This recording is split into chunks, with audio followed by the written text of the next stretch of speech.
परमात्मा श्री कृष्ण की वाणी गीता गुरु शिष्य संवाद है।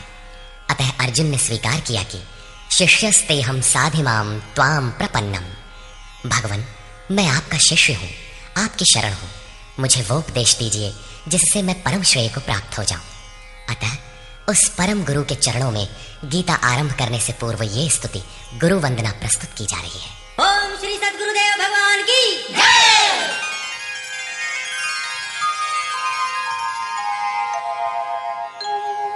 जय सद्गुरुदेवं परमानन्दं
जय सद्गुरुदेवं परमानन्दम् अमरशरीरम्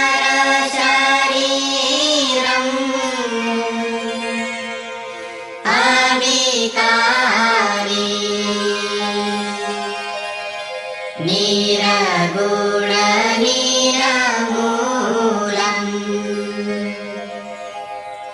धरीस्थूलम्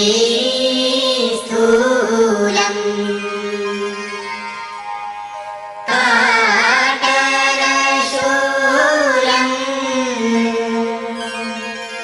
भवभारी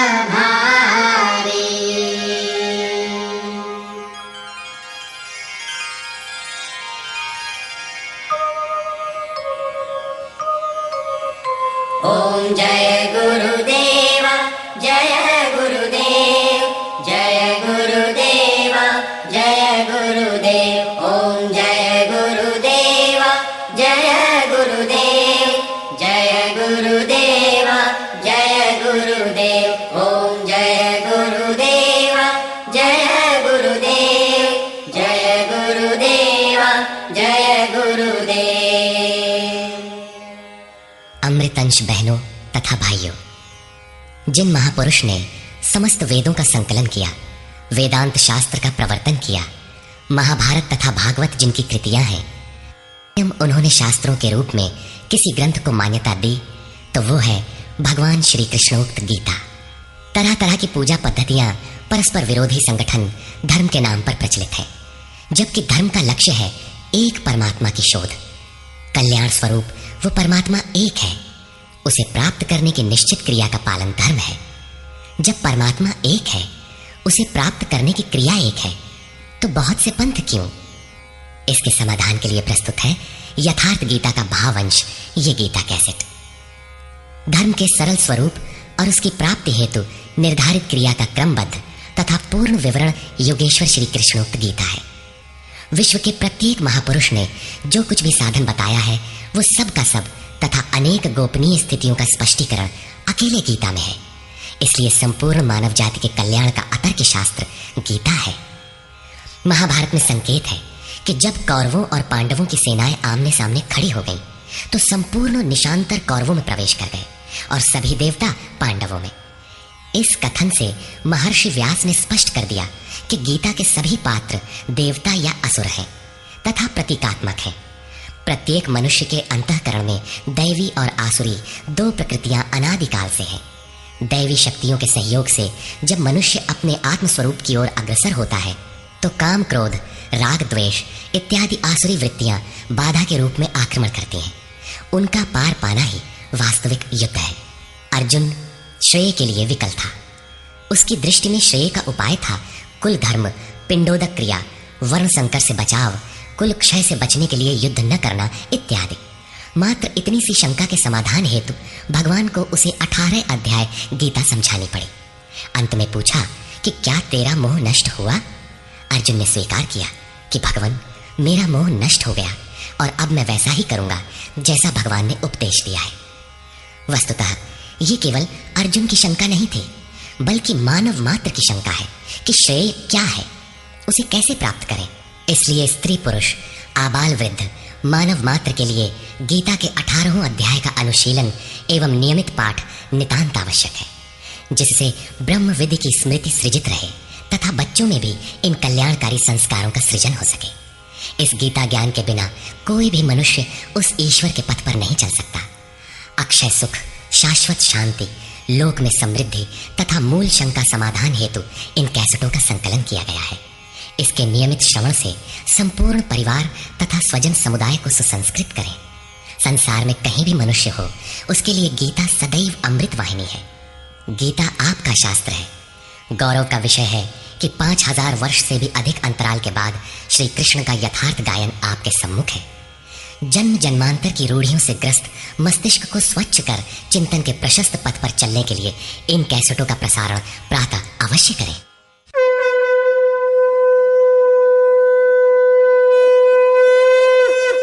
ओम श्री परमात्मने नमः। यथार्थ गीता श्रीमद् भगवत गीता अथ प्रथमो अध्यायः।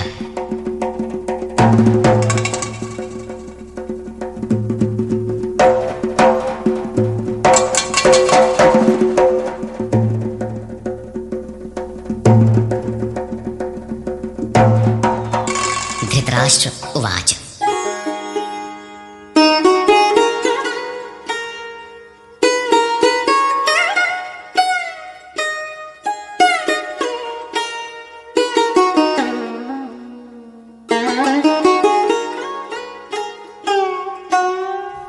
धर्मक्षेत्रे कुरुक्षेत्रे समवेता युयुत्सवः मामकाः पांडवाश्चैव किमकुर्वत संजय।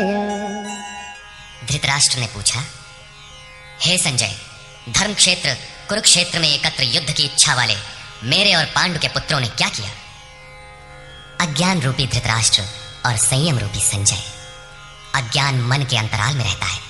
अज्ञान से आवृत मन धृतराष्ट्र जन्मांध है, किंतु संयम रूपी संजय के माध्यम से यह देखता है, सुनता है।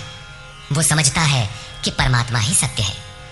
फिर भी जब तक इससे उत्पन्न मोह रूपी दुर्योधन जीवित है, इसकी दृष्टि सदैव कौरवों पर रहती है, विकारों पर ही रहती है। धर्म एक क्षेत्र है। जब हृदय देश में दैवी संपत्ति का बाहुल्य होता है तो यह शरीर धर्म क्षेत्र बन जाता है, और जब इसमें आसुरी संपत्ति का बाहुल्य होता है तो यह शरीर कुरुक्षेत्र बन जाता है। कुरु अर्थात करो। यह शब्द आदेशात्मक है।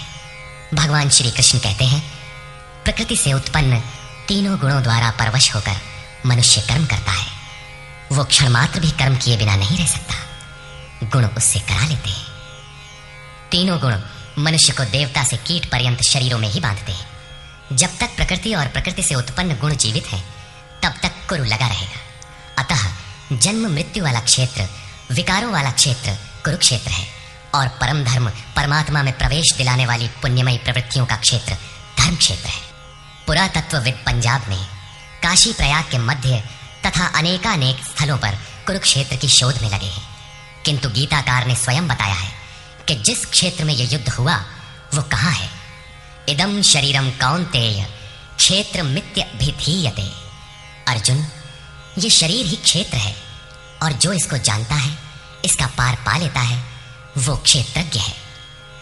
आगे इन्होंने क्षेत्र का विस्तार बताया, जिसमें 10 इंद्रियां, मन, बुद्धि, अहंकार, 5 विकार और 3 गुणों का वर्णन है। शरीर ही क्षेत्र है, एक अखाड़ा है। इसमें लड़ने वाली प्रवृत्तियां 2 हैं, दैवी संपद और आसुरी संपद। पांडु की संतान और धृतराष्ट्र की संतान सजातीय और विजातीय प्रवृत्तियां। अनुभवी महापुरुष की शरण जाने पर इन दोनों प्रवृत्तियों में संघर्ष का सूत्रपात होता है। यह क्षेत्र क्षेत्रज्ञ का संघर्ष है, और यही वास्तविक युद्ध है। विश्व युद्धों से इतिहास भरा पड़ा है, किंतु उनमें जीतने वालों को भी शाश्वत विजय नहीं मिलती। ये तो आपसी बदले हैं। प्रकृति का सर्वथा शमन करके प्रकृति से परे की सत्ता का दिग्दर्शन करना और उसमें प्रवेश पाना ही वास्तविक विजय है। यही एक ऐसी विजय है जिसके पीछे हार नहीं है। यही मुक्ति है जिसके पीछे जन्म मृत्यु का बंधन नहीं है। इस प्रकार अज्ञान से आच्छादित प्रत्येक मन संयम के द्वारा जानता है कि क्षेत्र क्षेत्रज्ञ के युद्ध में क्या हुआ। अब जैसा जिसके संयम का उत्थान है, वैसे वैसे उसे दृष्टि आती जाएगी। संजय उवाच। दृष्ट्वा तु पाण्डवानीकं व्यूढं दुर्योधनस्तदा आचार्यमुपसंगम्य राजा वचनमब्रवीत्। उस समय राजा दुर्योधन ने व्यूह रचना युक्त पांडवों की सेना को देखकर द्रोणाचार्य के पास जाकर ये वचन कहा। द्वैत के आचरण ही द्रोणाचार्य हैं। जब जानकारी हो जाती है कि हम परमात्मा से अलग हो गए हैं, वहां उसकी प्राप्ति के लिए तड़प पैदा हो जाती है। तभी हम गुरु की तलाश में निकलते हैं। दोनों प्रवृत्तियों के बीच यही प्राथमिक गुरु है। यद्यपि बाद के सद्गुरु योगेश्वर श्री कृष्ण होंगे, जो योग की स्थिति वाले होंगे। राजा दुर्योधन आचार्य के पास जाता है। मोह रूपी दुर्योधन। मोह संपूर्ण व्याधियों का मूल है, राजा है। दुर्योधन दुरु अर्थात दूषित, योधन अर्थात वह धन। आत्मिक संपत्ति ही स्थिर संपत्ति है। उसमें जो दोष उत्पन्न करता है वो है मोह। ये प्रकृति की ओर खींचता है और वास्तविक जानकारी के लिए प्रेरणा भी प्रदान करता है। मोह है तभी तक पूछने का प्रश्न भी है, अन्यथा सभी पूर्ण ही हैं। अतः व्यूह रचना युक्त पांडवों की सेना को देखकर, अर्थात पुण्य से प्रवाहित सजातीय वृत्तियों को संगठित देखकर मोह रूपी दुर्योधन ने गुरु द्रोण के पास जाकर यह कहा, पश्यैतां पाण्डुपुत्राणाम् आचार्य महतीं चमू व्यूढां द्रुपदपुत्रेण तव शिष्येण धीमता। हे आचार्य, आपके बुद्धिमान शिष्य द्रुपद पुत्र धृष्टद्युम्न द्वारा व्यूहाकार खड़ी की हुई पांडु पुत्रों की इस भारी सेना को देखिए। शाश्वत अचल पद में आस्था रखने वाला दृढ़ मन ही धृष्टद्युम्न है। यही पुण्यमयी प्रवृत्तियों का नायक है। साधन कठिन न मन कर टेका। साधन कठिन नहीं, मन की दृढ़ता कठिन होनी चाहिए। अब देखें सेना का विस्तार।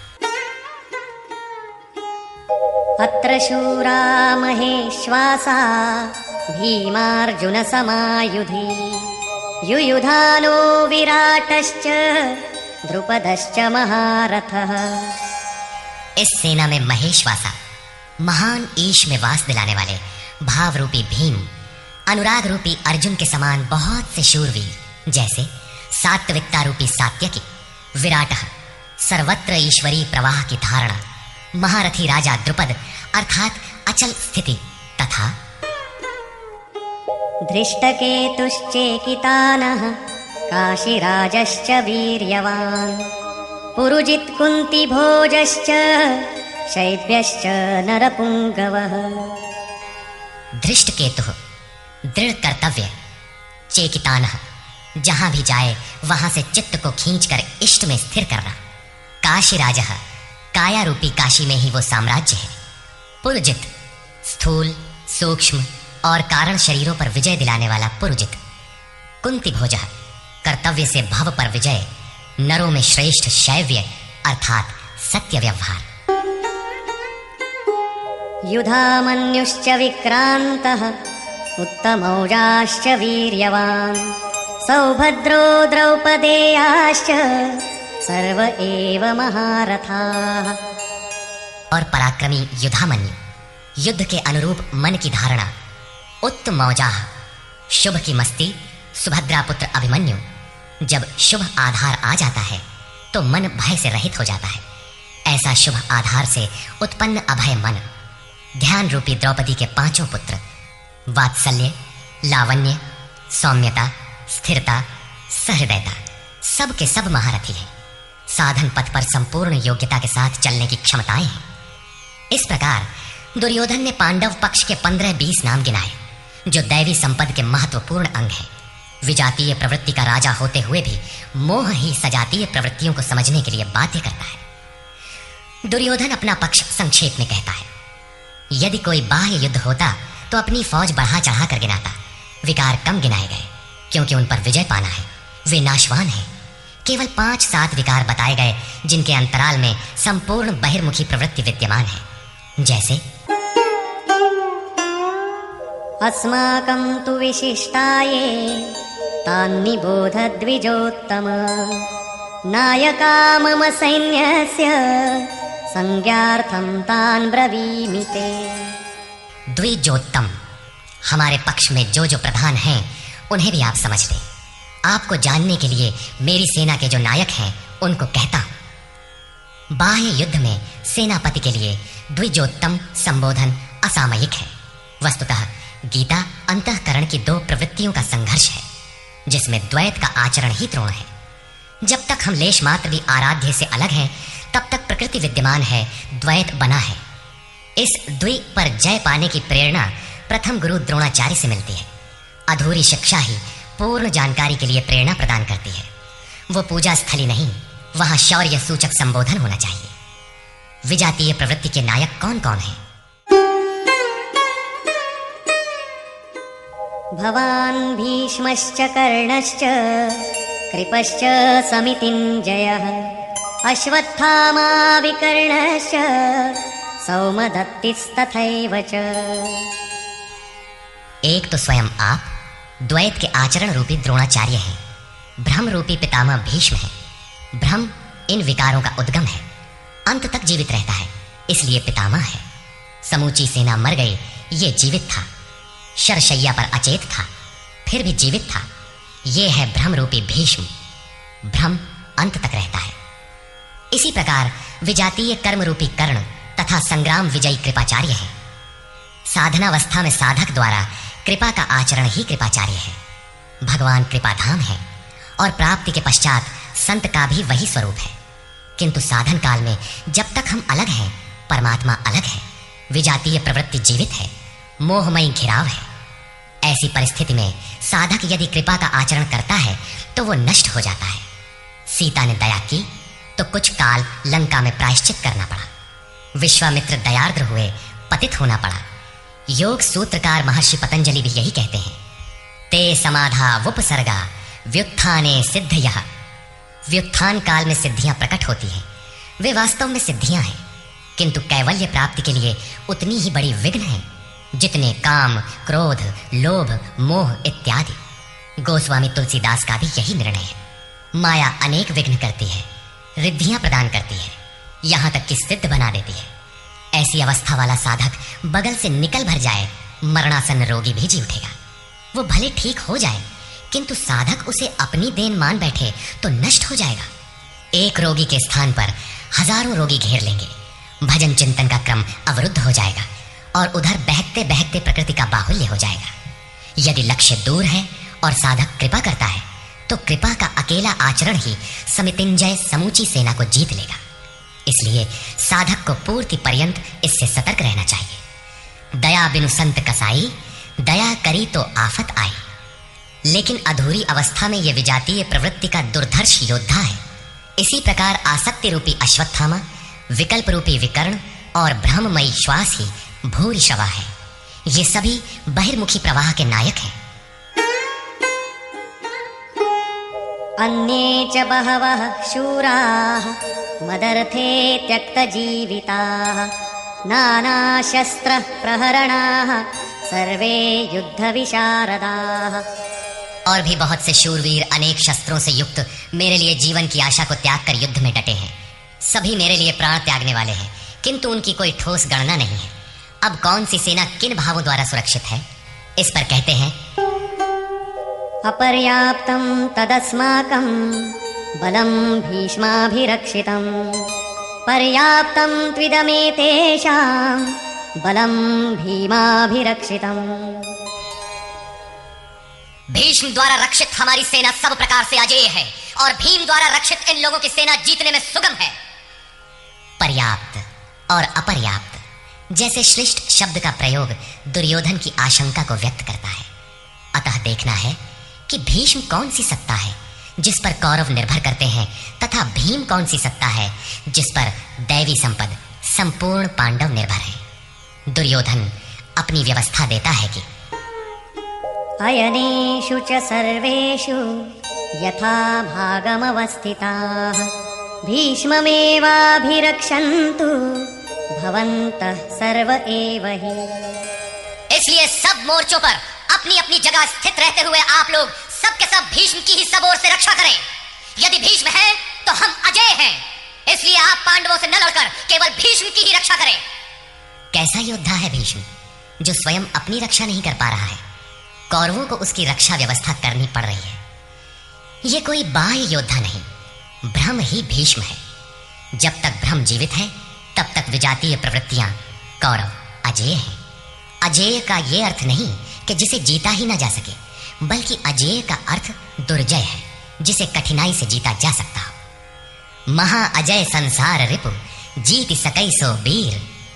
यदि भ्रम समाप्त हो जाए तो अविद्या अस्तित्वहीन हो जाए। मोह इत्यादि जो आंशिक रूप से बचे भी हैं शीघ्र ही समाप्त हो जाएंगे। भीष्म की इच्छा मृत्यु थी, इच्छा ही भ्रम है। इच्छा का अंत और भ्रम का मिटना एक ही बात है। इसी को संत कबीर ने सरलता से कहा, इच्छा काया इच्छा माया इच्छा जग उपजाया, कह कबीर जे इच्छा विवर्जित ताका पार न पाया। जहां भ्रम नहीं होता वो अपार और अव्यक्त है। इस शरीर के जन्म का कारण इच्छा है, इच्छा ही माया है और इच्छा ही जगत की उत्पत्ति का कारण है।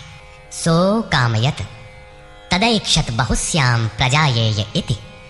कबीर कहते हैं, जो इच्छाओं से सर्वथा रहित हैं तिनका पार न पाया। वे अपार, अनंत, असीम तत्वों में प्रवेश पा जाते हैं। यो कामो निष्काम आप्त काम आत्म कामो न तस्य प्राणा उत्क्रामन्ति ब्रह्म व सन ब्रह्माप्येति। जो कामनाओं से रहित आत्मा में स्थिर आत्मस्वरूप है उसका कभी पतन नहीं होता, वो ब्रह्म के साथ एक हो जाता है। आरंभ में इच्छाएं अनंत होती हैं और अंततो गत्वा परमात्म प्राप्ति की इच्छा शेष रहती है। जब यह इच्छा भी पूरी हो जाती है तब इच्छा भी मिट जाती है। यदि उससे भी बड़ी कोई वस्तु होती तो आप उसकी इच्छा अवश्य करते। जब उससे आगे कोई वस्तु है ही नहीं तो इच्छा किसकी होगी?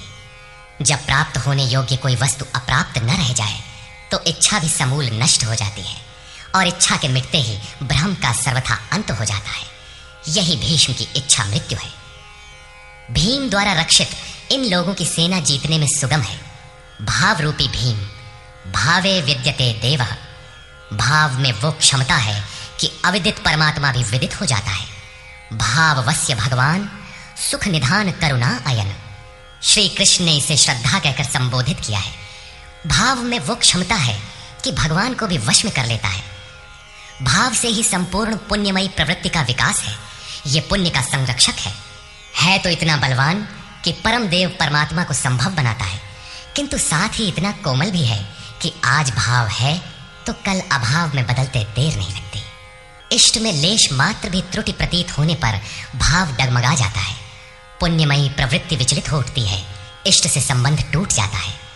इसलिए भीम द्वारा रक्षित इन लोगों की सेना जीतने में सुगम है। महर्षि पतंजलि का भी यही निर्णय है। स तु दीर्घकाल नैरंतर्य सत्कारा सेवितो दृढ़ भूमि। दीर्घ काल तक निरंतर श्रद्धा भक्ति पूर्वक किया हुआ साधन ही दृढ़ हो पाता है। तस्य संजनयन् हर्षं कुरु वृद्धः पितामहः। सिंहनादं विनद्योच्चैः शंखं दध्मौ प्रतापवान्। इस प्रकार अपने बलाबल का निर्णय लेकर शंख ध्वनि हुई। शंख ध्वनि पात्रों के पराक्रम की घोषणा है कि जीतने पर कौन सा पात्र आपको क्या देगा। कौरवों में वृद्ध प्रतापवान पितामह भीष्म ने उस दुर्योधन के हृदय में हर्ष उत्पन्न करते हुए उच्च स्वर से सिंहनाद के समान भयप्रद शंख बजाया। सिंह प्रकृति से भयावह पहलू का प्रतीक है। घोर जंगल के नीरव एकांत में शेर की दहाड़ कान में पड़ जाए तो रोंगटे खड़े हो जाएंगे, हृदय कांपने लगेगा। यद्यपि शेर आपसे मीलों दूर है। भय प्रकृति में होता है, परमात्मा में नहीं। वो तो अभय सत्ता है। भ्रम रूपी भीष्म यदि विजयी होता है तो प्रकृति के जिस भयारण्य में आप हैं उससे भी अधिक भय के आवरण में बांध देगा।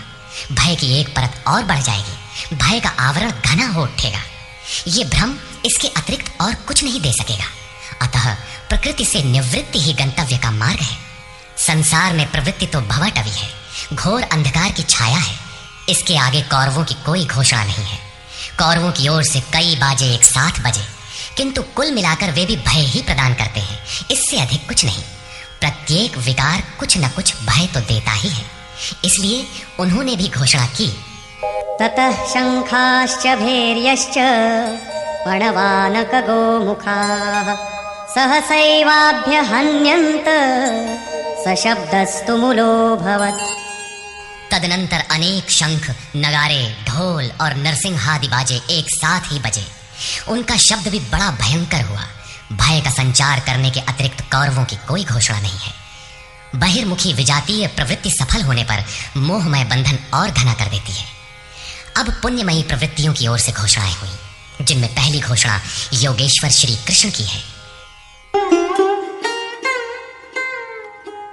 ततः श्वेतैर्हयैर्युक्ते महती स्यन्दने स्थितौ माधवः पाण्डवश्चैव दिव्यौ शंखौ प्रदध्मतु। इसके उपरांत श्वेत घोड़ों से युक्त, जिनमें लेश मात्र कालिमा दोष नहीं है, श्वेत सात्विक निर्मलता का प्रतीक है। महति स्यन्दने, महान रथ पर बैठे हुए योगेश्वर श्री कृष्ण और अर्जुन ने भी अलौकिक शंख बजाए। अलौकिक का अर्थ है लोकों से परे, मृत्युलोक, देवलोक, ब्रह्मलोक, जहां तक जन्म मरण का भय है, उन समस्त लोकों से परे पारलौकिक पारमार्थिक स्थिति प्रदान करने की घोषणा योगेश्वर श्री कृष्ण की है। सोने चांदी काठ का रथ नहीं, रथ अलौकिक, शंख अलौकिक, अतः घोषणा भी अलौकिक ही है। लोकों से परे एकमात्र ब्रह्म है, सीधा उससे संपर्क स्थापित कराने की घोषणा है। पांचजन्यं ऋषिकेशो देवदत्तं धनञ्जयः पौण्ड्रं दध्मौ महाशंखं भीमकर्मावृकोदरः। ऋषिकेशः, जो हृदय के सर्वस्व ज्ञाता है, उन कृष्ण ने 5 जन्य शंख बजाया।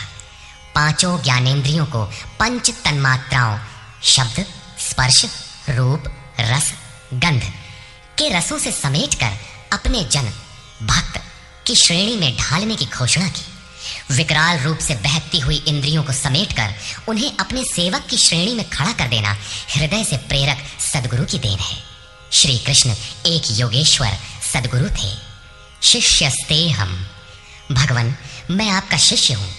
बाह्य विषय वस्तुओं को छोड़कर ध्यान में इष्ट के अतिरिक्त दूसरा न देखें, दूसरा न सुने, न दूसरे का स्पर्श करें, यह सद्गुरु के अनुभव संचार पर निर्भर करता है। देवदत्तम धनंजयः, दैवी संपत्ति को अधीन करने वाला अनुराग ही अर्जुन है। इष्ट के अनुरूप लगाव जिसमें विरह, वैराग्य, अश्रुपात हो, गदगद गिरा नयन बह नीरा, रोमांच हो, इष्ट के अतिरिक्त अन्य विषय वस्तु का लेश मात्र टकराव न होने पाए, उसी को अनुराग कहते हैं। यदि यह सफल होता है तो परम देव परमात्मा में प्रवेश दिलाने वाली दैवी संपद पर आधिपत्य प्राप्त कर लेता है। इसी का दूसरा नाम धनंजय भी है। एक धन तो बाहरी संपत्ति है जिससे शरीर निर्वाह की व्यवस्था होती है, आत्मा से इसका कोई संबंध नहीं है। इससे परे स्थिर आत्मिक संपत्ति ही निज संपत्ति है। बृहदारण्यकोपनिषद में याज्ञवल्क्य ने मैत्रेयी को यही समझाया कि धन से संपन्न पृथ्वी के स्वामित्व से भी अमृतत्व की प्राप्ति नहीं हो सकती। उसका उपाय आत्मिक संपत्ति है। भयानक कर्म वाले भीमसेन ने पौंड्र अर्थात प्रीति नामक महाशंख बजाया। भाव का उद्गम और निवास स्थान हृदय है, इसलिए इसका नाम वृकोदर है। आपका भाव लगाव बच्चे में होता है, किंतु वस्तुतः वो लगाव आपके हृदय में है जो बच्चे में जाकर मूर्त होता है। ये भाव अथाह और महान बलशाली है। उसने प्रीति नामक महाशंख बजाया। भाव में ही वो प्रीति निहित है, इसीलिए भीम ने पौंड्र प्रीति नामक महाशंख बजाया। भाव महान बलवान है, किंतु प्रीति संचार के माध्यम से। हरि व्यापक सर्वत्र समाना, प्रेम ते प्रकट हो ही मैं जाना। अनंत विजयं राजा कुंती पुत्रो युधिष्ठिरः नकुलः सहदेवश्च सुघोषमणिपुष्पकौ। कुंती पुत्र राजा युधिष्ठिर ने अनंत विजय नामक शंख बजाया। कर्तव्य रूपी कुंती और धर्म रूपी युधिष्ठिर। धर्म पर स्थिरता रहेगी तो अनंत विजयम अनंत परमात्मा में स्थिति दिलाएगा। युद्धे स्थिरः सह युधिष्ठिरः। प्रकृति पुरुष क्षेत्र क्षेत्रज्ञ के संघर्ष में स्थिर रहता है, महान दुख से भी विचलित नहीं होता। तो एक दिन जो अनंत है, जिसका अंत नहीं है, वो है परम तत्व परमात्मा, उस पर विजय दिला देता है। नियम रूपी नकुल ने सुघोष नामक शंख बजाया। ज्यों ज्यों नियम उन्नत होगा, अशुभ का शमन होता जाएगा, शुभ घोषित होता जाएगा। सत्संग रूपी सहदेव ने मणिपुष्पक शंख बजाया। मनीषियों ने प्रत्येक श्वास को बहुमूल्य मणि की संज्ञा दी है। हीरा जैसी श्वासा बातों में बीती जाए। एक सत्संग तो वो है जो आप सत्पुरुषों की वाणी से सुनते हैं, किंतु यथार्थ सत्संग आंतरिक है। श्री कृष्ण के अनुसार आत्मा ही सत्य है, सनातन है। चित्त सब ओर से सिमटकर आत्मा की संगत करने लगे, यही वास्तविक सत्संग है। ये सत्संग चिंतन, ध्यान और समाधि के अभ्यास से संपन्न होता है। ज्यों ज्यों सत्य के सान्निध्य में सुरत टिकती जाएगी, त्यों त्यों एक एक श्वास पर नियंत्रण मिलता जाएगा। मन सहित इंद्रियों का निरोध होता जाएगा। जिस दिन सर्वथा निरोध होगा, वस्तु प्राप्त हो जाएगी। वाद्य यंत्रों की तरह चित्त का आत्मा के स्वर में स्वर मिलाकर संगत करना ही सत्संग है। बाह्य मणि कठोर है, किंतु श्वास मणि पुष्प से भी कोमल है। पुष्प तो विकसित होने या टूटने पर कुम्हलाता है, किंतु आप अगले श्वास तक जीवित रहने की गारंटी नहीं दे सकते। किंतु सत्संग सफल होने पर प्रत्येक श्वास पर नियंत्रण दिलाकर परम लक्ष्य की प्राप्ति करा देता है। इसके आगे पांडवों की कोई घोषणा नहीं है, किंतु प्रत्येक साधन कुछ न कुछ निर्मलता के पथ में दूरी तय करता है। आगे कहते हैं, काश्यश्च परमेश्वासः शिखण्डी च महारथः धृष्टद्युम्नो विराटश्च सात्यकिश्चापराजितः। काया रूपी काशी। पुरुष जब सब ओर से मन सहित इंद्रियों को समेटकर काया में ही केंद्रित करता है तो परमेश्वासः परम ईश में वास का अधिकारी हो जाता है। परम ईश में वास दिलाने में सक्षम काया ही काशी है। काया में ही परम ईश का निवास है। परमेश्वास का अर्थ श्रेष्ठ धनुष वाला नहीं, बल्कि परम धन ईश धन वास है। शिखा सूत्र का त्याग ही शिखंडी है।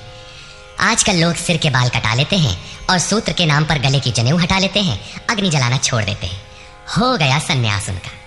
नहीं, वस्तुतः शिखा लक्ष्य का प्रतीक है जिसे आपको पाना है, और सूत्र है संस्कारों का। जब तक आगे परमात्मा को पाना शेष है, पीछे संस्कारों का सूत्रपात लगा हुआ है, तब तक त्याग कैसा, सन्यास कैसा? अभी तो चलने वाले पथिक हैं।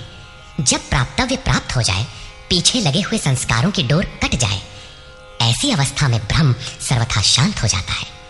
इसलिए शिखंडी ही ब्रह्मरूपी भीष्म का विनाश करता है। शिखंडी चिंतन पथ की विशिष्ट योग्यता है, महारथी है। धृष्टद्युम्न दृढ़ और अचल मन तथा विराटः सर्वत्र विराट ईश्वर का प्रसार देखने की क्षमता इत्यादि दैवी संपद के प्रमुख गुण हैं। सात्विकता ही सात्यकी है। सत्य के चिंतन की प्रवृत्ति अर्थात सात्विकता यदि बनी है तो कभी गिरावट नहीं आने पाएगी, इस संघर्ष में पराजित नहीं होने देगी। द्रुपदो द्रौपदेयाश्च सर्वशः पृथिवीपते सौभद्रश्च महाबाहुः शंखान् दद्मुः पृथक् पृथक्। अचल पददायक द्रुपद और ध्यान रूपी द्रौपदी के पांचों पुत्र सहृदयता, वात्सल्य, लावण्य, सौम्यता इत्यादि साधन में महान सहायक महारथी हैं तथा बड़ी भुजा वाला अभिमन्यु, इन सब ने पृथक पृथक शंख बजाए। भुजा कार्य क्षेत्र का प्रतीक है। जब मन भय से रहित हो जाता है तो उसकी पहुंच दूर तक हो जाती है। हे राजन, इन सब ने अलग अलग शंख बजाए। कुछ न कुछ दूरी सभी तय कराते हैं। इनका पालन आवश्यक है, इसलिए इनके नाम गिनाए। इसके अतिरिक्त कुछ दूरी ऐसी भी है जो मन बुद्धि से परे है। भगवान स्वयं ही अंतःकरण में विराज कर तय कराते हैं। इधर दृष्टि बनकर आत्मा से खड़े हो जाते हैं और सामने स्वयं खड़ा होकर अपना परिचय करा लेते हैं। सघोषोधार्तराष्ट्राणां हृदयानि व्यदारयत् नभश्च पृथिवीं चैव तुमुलो व्यनुनादयन्। उस घोर शब्द ने आकाश और पृथ्वी को भी शब्दायमान करते हुए धृतराष्ट्र पुत्रों के हृदय विदीर्ण कर दिए। सेना तो पांडवों की ओर भी थी, किंतु हृदय विदीर्ण हुए धृतराष्ट्र पुत्रों के। वस्तुतः पांचजन्य दैवी शक्ति पर आधिपत्य, अनंत पर विजय, अशुभ का शमन और शुभ की घोषणा धारावाही होने लगे तो कुरुक्षेत्र आसुरी संपद, बहिर्मुखी प्रवृत्तियों का हृदय विदीर्ण हो जाएगा। उनका बल शनैः शनैः क्षीण होने लगता है। सर्वथा सफलता मिलने पर मोहमयी प्रवृत्तियां सर्वथा शांत हो जाती हैं।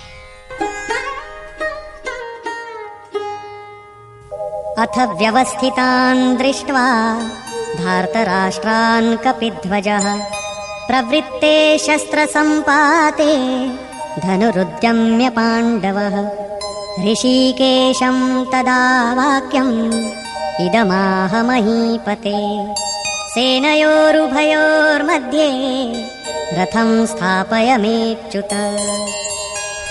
संयम रूपी संजय ने अज्ञान से आवृत मन को समझाया कि हे राजन, उसके उपरांत कपिध्वजः वैराग्य रूपी हनुमान, वैराग्य ही ध्वज है जिसका। ध्वज राष्ट्र का प्रतीक माना जाता है। कुछ लोग कहते हैं ध्वजा चंचल थी, इसलिए कपिध्वज कहा गया, किंतु नहीं। यहाँ कपि साधारण बंदर नहीं, स्वयं हनुमान थे, जिन्होंने मान अपमान का हनन किया था। सममान निरादर आदरहीन, प्रकृति की देखी सुनी वस्तुओं से, विषयों से राग का त्याग ही वैराग्य है। अतः वैराग्य ही जिसकी ध्वजा है, उस अर्जुन ने व्यवस्थित रूप से धृतराष्ट्र पुत्रों को खड़े देखकर शस्त्र चलने की तैयारी के समय धनुष उठाकर ऋषिकेशम, जो हृदय के सर्वस्व ज्ञाता है, उन योगेश्वर श्री कृष्ण से ये वचन कहा, हे अच्युत, जो कभी च्युत नहीं होता, मेरे रथ को दोनों सेनाओं के बीच खड़ा करिए। यहां सारथी को दिया गया आदेश नहीं, इष्ट सदगुरु से की गई प्रार्थना है, किस लिए खड़ा करें?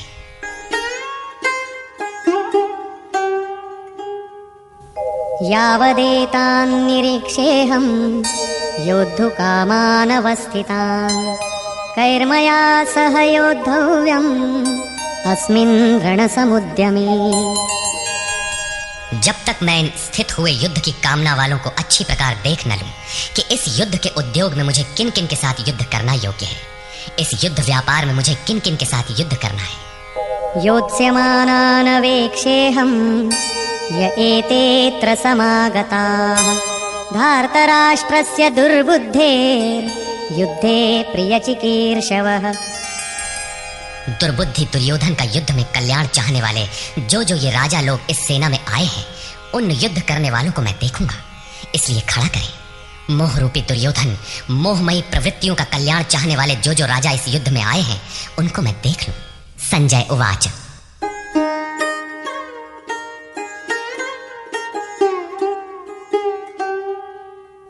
एवमुक्तो ऋषिकेशो गुडाकेशेन भारत सेनयोरुभयोर्मध्ये स्थापयित्वा रथोत्तमम् भीष्मद्रोणप्रमुखतः सर्वेषां च महीक्षितान् उवाच पार्थ पश्यैतान् समवेतान् कुरुनिति। संजय बोला, निद्राजयी अर्जुन द्वारा इस प्रकार कहे जाने पर हृदय के ज्ञाता श्री कृष्ण ने दोनों सेनाओं के बीच भीष्म, द्रोण और महीक्षिताम, शरीर रूपी पृथ्वी पर अधिकार जमाए हुए संपूर्ण राजाओं के बीच उत्तम रथ को खड़ा करके कहा कि पार्थ, इन इकट्ठे हुए कौरवों को देख, यहां उत्तम रथ सोने चांदी का रथ नहीं है। संसार में उत्तम की परिभाषा नश्वर शरीर के प्रति अनुकूलता प्रतिकूलता से की जाती है। ये परिभाषा अपूर्ण है। जो हमारे आत्मा, हमारे स्वरूप का सदैव साथ दे, वही उत्तम है, जिसके पीछे अनुत्तम मलिनता न हो। तत्रापश्यत् स्थितान् पार्थः पितॄनथ पितामहान् आचार्यान् मातुलान् भ्रातॄन् पुत्रान् पौत्रान् सखींस्तथा श्वशुरान् सुहृदश्चैव सेनयोरुभयोरपि। इसके उपरांत अचूक लक्ष्य वाले पार्थिव शरीर को रथ बनाने वाले पार्थ ने उन दोनों सेनाओं में स्थित पिता के भाइयों को, पितामहों को, आचार्यों को, मामाओं को, भाइयों को, पुत्रों को, पौत्रों को, मित्रों को, श्वशुरों को और सुहृदों को देखा। दोनों सेनाओं में अर्जुन को केवल अपना परिवार, मामा का परिवार, ससुराल का परिवार, सुहृद और गुरुजन दिखाई पड़े। प्रचलित गणना के अनुसार 18 अक्षौहिणी 2.5-3 अरब के लगभग होता है, जो आज के विश्व की जनसंख्या के समकक्ष है। इतने मात्र के लिए यदा कदा विश्व स्तर पर आवास खाद्य समस्या बन जाती है। इतना बड़ा जन समूह अर्जुन के 3-4 रिश्तेदारों का परिवार मात्र था। क्या इतना बड़ा भी किसी का परिवार होता है? कदापि नहीं। ये हृदय देश का चित्रण है। तान् समीक्ष्य स कौन्तेयः सर्वान् बन्धूनवस्थितान् कृपया परयाविष्टो विषीदन्निदमब्रवीत्। इस प्रकार खड़े हुए उन संपूर्ण बंधुओं को देखकर अत्यंत करुणा से आवृत्त वो कुंती पुत्र अर्जुन शोक करता हुआ बोला। अर्जुन उवाच।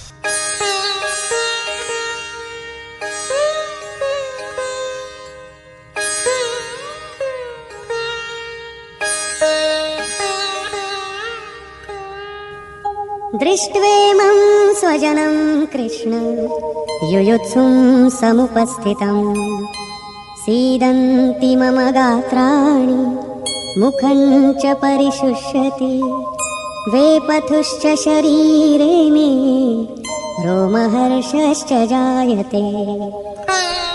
हे कृष्ण, इस युद्ध की इच्छा वाले खड़े हुए स्वजन समुदाय को देखकर मेरे अंग शिथिल हुए जाते हैं, मुख सूखा जाता है और मेरे शरीर में कंप तथा रोमांच हो रहा है। इतना ही नहीं, गाण्डीवं स्रंसते हस्तात् त्वक्चैव परिदह्यते न च शक्नोम्यवस्थातुं भ्रमतीव च मे मनः। हाथ से गांडीव गिरता है, त्वचा भी जल रही है। अर्जुन को ज्वर सा हो आया, संतप्त हो उठा कि ये कैसा युद्ध है जिसमें स्वजन ही खड़े हैं। अर्जुन को भ्रम हो गया। वो कहता है, अब मैं खड़ा रह पाने में भी अपने को असमर्थ पा रहा हूं, अब आगे देखने की सामर्थ्य नहीं है।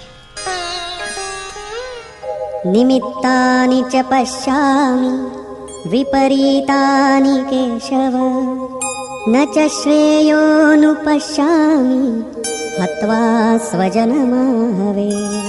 हे केशव, इस युद्ध का लक्षण भी विपरीत ही देखता हूँ। युद्ध में अपने कुल को मारकर परम कल्याण भी नहीं देखता हूँ। कुल को मारने से कल्याण कैसे होगा?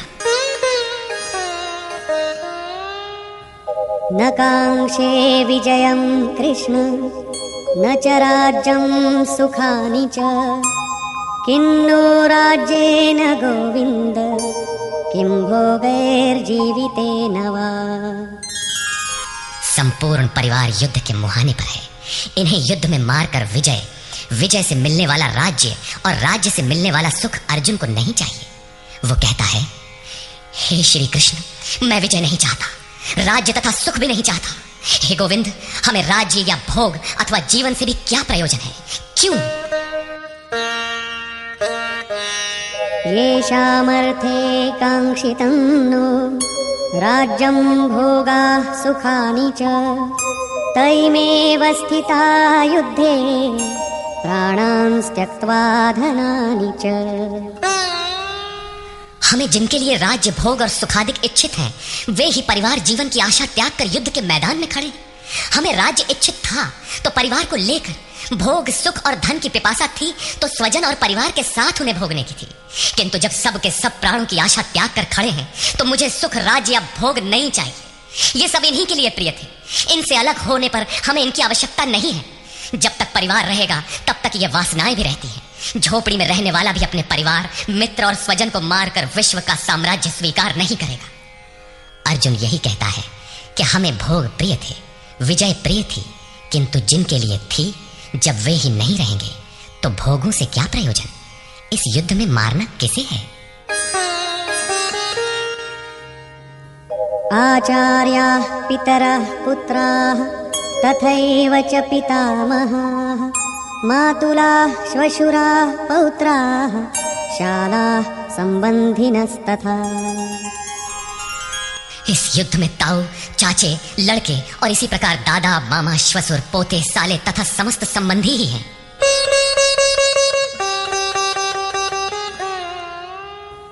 एतान्न हन्तुमिच्छामि घ्नतोऽपि मधुसूदन अपि त्रैलोक्यराज्यस्य हेतोः किन्नु मही कृते।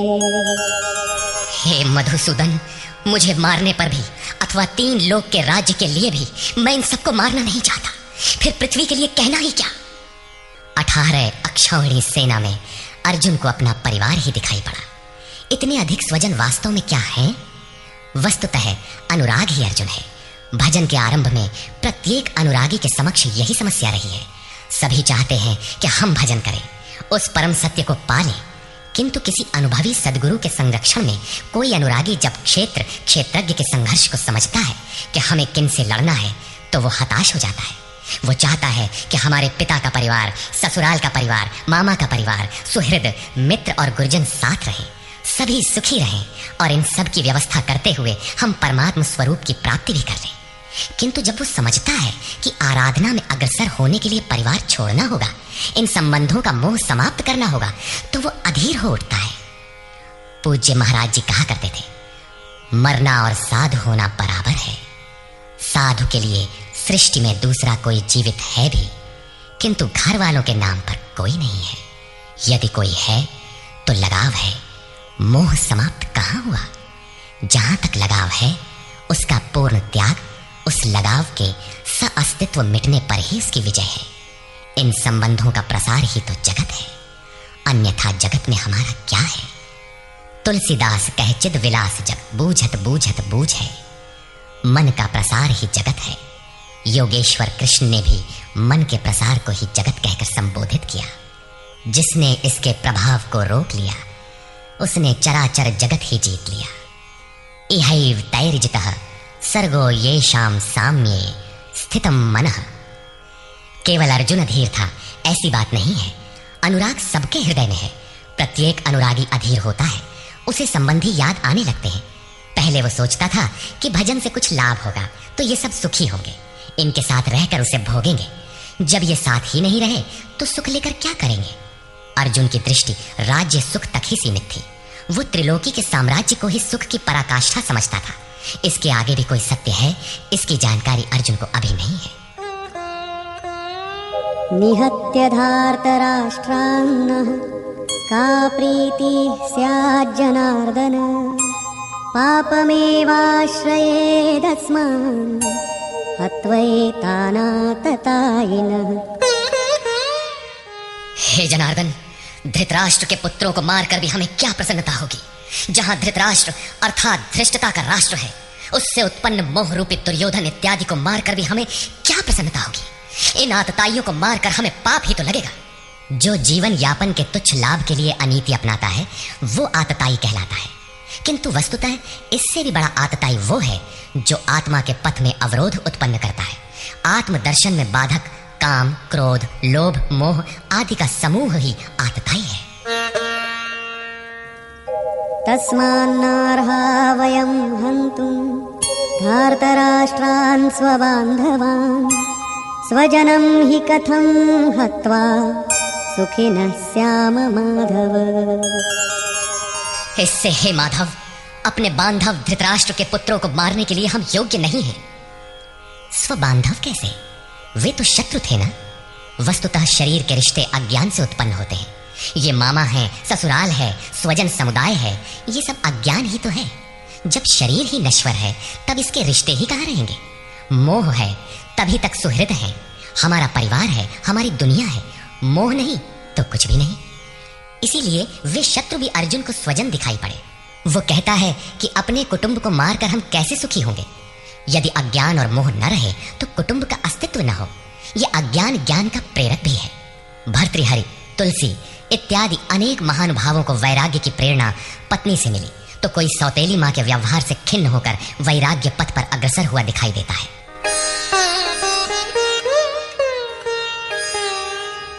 यद्यप्येतेन पश्यन्ति लोभोपहत चेतसः, कुलक्षयकृतं दोषं मित्रद्रोहे च पातकम्।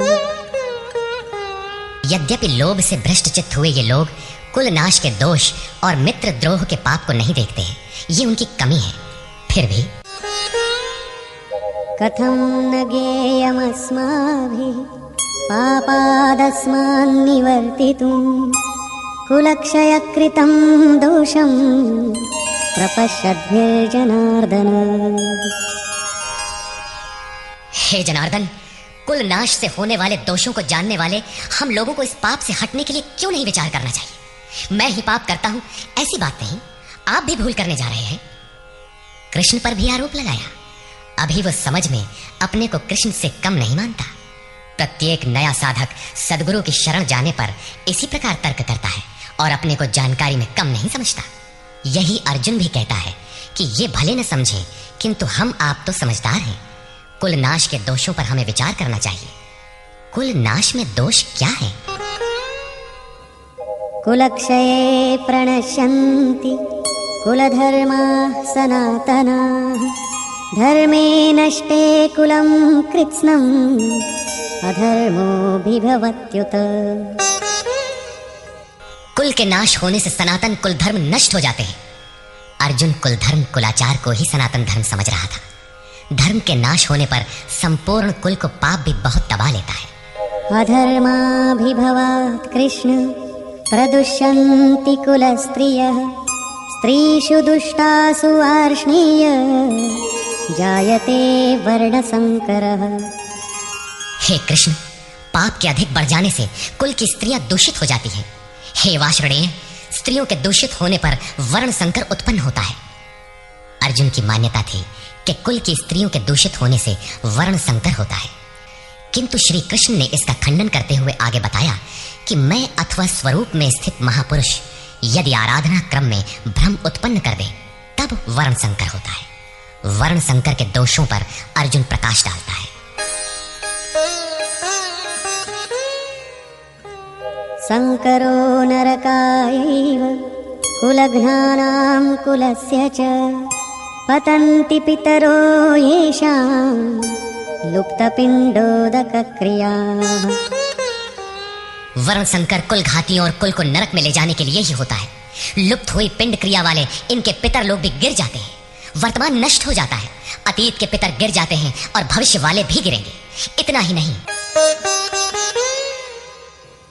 दोषैरेतैः कुलघ्नानां वर्णसंकरकारकैः उत्साद्यन्ते जातिधर्माः कुलधर्माश्च शाश्वताः। इन वर्ण संकर कारक दोषों से कुल और कुलघातियों के सनातन कुल धर्म और जाति धर्म नष्ट हो जाते हैं। अर्जुन मानता था कि कुल धर्म सनातन है, कुल धर्म ही शाश्वत है, किंतु श्री कृष्ण ने इसका खंडन किया और आगे बताया कि आत्मा ही सनातन शाश्वत धर्म है। वास्तविक सनातन धर्म को जानने से पहले मनुष्य धर्म के नाम पर किसी न किसी रूढ़ि को जानता है। ठीक इसी प्रकार अर्जुन भी जानता है जो कृष्ण के शब्दों में एक रूढ़ि है। उत्सन्न कुलधर्माणां मनुष्याणां जनार्दन नरके नियतं वासो भवतीत्यनुशुश्रुमा। हे जनार्दन, नष्ट हुए कुल धर्म वाले मनुष्यों का अनंत काल तक नरक में वास होता है, ऐसा हमने सुना है। कुल धर्म ही नहीं नष्ट होता बल्कि शाश्वत सनातन धर्म भी नष्ट हो जाता है। जब धर्म ही नष्ट हो गया तो ऐसे पुरुष का अनंत काल तक नरक में निवास होता है, ऐसा हमने सुना है, देखा नहीं सुना है। अहो बत महत् पापं कर्तुं व्यवसिता वयं यद्राज्य सुखलोभेन हन्तुं स्वजनमुद्यताः। अहो, शोक है कि हम लोग बुद्धिमान होकर भी महान पाप करने को तैयार हुए हैं। राज्य और सुख के लोभ से अपने कुल को मारने के लिए उद्यत हुए हैं। अभी अर्जुन अपने को कम ज्ञाता नहीं समझता। आरंभ में प्रत्येक साधक इसी प्रकार बोलता है। महात्मा बुद्ध का कथन है कि मनुष्य जब अधूरी जानकारी रखता है तो अपने को महान ज्ञानी समझता है, और जब आधे से आगे की जानकारी हासिल करने लगता है तो अपने को महान मूर्ख समझता है। ठीक इसी प्रकार अर्जुन भी अपने को ज्ञानी ही समझता है। वो कृष्ण को ही समझाता है कि उस पाप से परम कल्याण हो, ऐसी बात भी नहीं। केवल राज्य और सुख के लोभ में पड़कर हम लोग कुल नाश करने को उद्यत हुए हैं, महान भूल कर रहे हैं। हम ही भूल कर रहे हैं ऐसी बात नहीं, आप भी भूल कर रहे हैं। एक धक्का कृष्ण को भी दिया। अंत में अर्जुन अपना निर्णय देता है।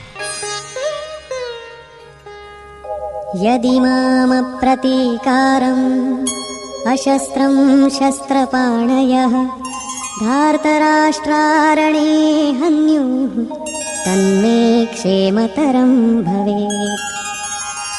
यदि मुझ शस्त्र रहित न सामना करने वाले को शस्त्रधारी धृतराष्ट्र के पुत्र रण में मारे तो उनका वो मारना भी मेरे लिए अति कल्याणकारक होगा।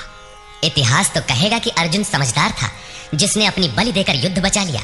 लोग प्राणों की आहुति दे डालते हैं कि भोले भाले मासूम बच्चे सुखी रहे, कुल तो बचा रहे। मनुष्य विदेश चला जाए, वैभवपूर्ण प्रासाद में रहे, किंतु 2 दिन बाद उसे अपनी छोड़ी हुई झोपड़ी याद आने लगती है। मोह इतना प्रबल होता है। इसीलिए अर्जुन कहता है कि शस्त्रधारी धृतराष्ट्र के पुत्र मुझ न प्रतिकार करने वाले को रण में मार दे, तब भी वो मेरे लिए अति कल्याणकारी होगा, ताकि लड़के तो सुखी रहें। संजय उवाच। एवमुक्त्वार्जुनः संख्ये रथोपस्थ उपाविशत् विसृज्य सशरं चापं शोकसंविघ्नमानसः। संजय बोला कि रणभूमि में शोक से उद्विग्न मन वाला अर्जुन इस प्रकार कहकर बाण सहित धनुष को त्याग कर रथ के पिछले भाग में बैठ गया, अर्थात क्षेत्र क्षेत्रज्ञ के संघर्ष में भाग लेने से पीछे हट गया। निष्कर्ष। गीता क्षेत्र क्षेत्रज्ञ के युद्ध का निरूपण है। यह ईश्वरीय विभूतियों से संपन्न भगवत स्वरूप को दिखाने वाला गायन है। यह गायन जिस क्षेत्र में होता है वह युद्ध क्षेत्र शरीर है, जिसमें दो प्रवृत्तियां हैं, धर्म क्षेत्र और कुरुक्षेत्र। उन सेनाओं का स्वरूप और उनके बल का आधार बताया। शंख ध्वनि से उनके पराक्रम की जानकारी मिली। तदनंतर जिस सेना से लड़ना है उसका निरीक्षण हुआ, जिसकी गणना 18 अक्षौहिणी अर्थात लगभग 6.5 अरब कही जाती है, किंतु वस्तुतः वे अनंत हैं। प्रकृति के दृष्टिकोण दो हैं, एक इष्टोन्मुखी प्रवृत्ति दैवी संपद, दूसरी बहिर्मुखी प्रवृत्ति आसुरी संपद। दोनों प्रकृति ही हैं। एक इष्ट की ओर उन्मुख करती है, परम धर्म परमात्मा की ओर ले जाती है, और दूसरी प्रकृति में विश्वास दिलाती है। पहले दैवी संपद को साध कर आसुरी संपद का अंत किया जाता है, फिर शाश्वत सनातन परब्रह्म के दिग्दर्शन और उसमें स्थिति के साथ दैवी संपद की आवश्यकता शेष हो जाती है। युद्ध का परिणाम निकल आता है। अर्जुन को सैन्य निरीक्षण में अपना परिवार ही दिखाई पड़ता है, जिसे मारना है। जहां तक संबंध है उतना ही जगत है। अनुराग के प्रथम चरण में पारिवारिक मोह बाधक बनता है। साधक जब देखता है कि मधुर संबंधों में इतना विच्छेद हो जाएगा जैसे वे थे ही नहीं, तो उसे घबराहट होने लगती है। स्वजनासक्ति को मारने में उसे अकल्याण दिखाई देने लगता है। वह प्रचलित रूढ़ियों में अपना बचाव ढूंढने लगता है, जैसा अर्जुन ने किया। उसने कहा, कुल धर्म ही सनातन धर्म है। इस युद्ध से सनातन धर्म नष्ट हो जाएगा, कुल की स्त्रियां दूषित होंगी, वर्ण संकर पैदा होगा, जो कुल और कुल घातियों को अनंत काल तक नरक में ले जाने के लिए ही होता है। अर्जुन अपनी समझ से सनातन धर्म की रक्षा के लिए विकल है। उसने श्री कृष्ण से अनुरोध किया कि हम लोग समझदार होकर भी यह महान पाप क्यों करें, अर्थात श्री कृष्ण भी पाप करने जा रहे हैं। अंततोगत्वा पाप से बचने के लिए मैं युद्ध नहीं करूंगा, ऐसा कहता हुआ हताश अर्जुन रथ के पिछले भाग में बैठ गया। क्षेत्र क्षेत्रज्ञ के संघर्ष से पीछे हट गया। टीकाकारों ने इस अध्याय को अर्जुन विषाद योग कहा है। अर्जुन अनुराग का प्रतीक है। सनातन धर्म के लिए विकल होने वाले अनुरागी का विषाद योग का कारण बनता है। यही विषाद मन को हुआ था। हृदय बहुत दुख लाग, जन्म गयो हरि भगति बिनु। संशय में पड़कर ही मनुष्य विषाद करता है। उसे संदेह था कि वर्ण संकर पैदा होगा जो नरक में ले जाएगा। सनातन धर्म के नष्ट होने का भी उसे विषाद था। अतः संशय विषाद योग का सामान्य नामकरण इस अध्याय के लिए उपयुक्त है।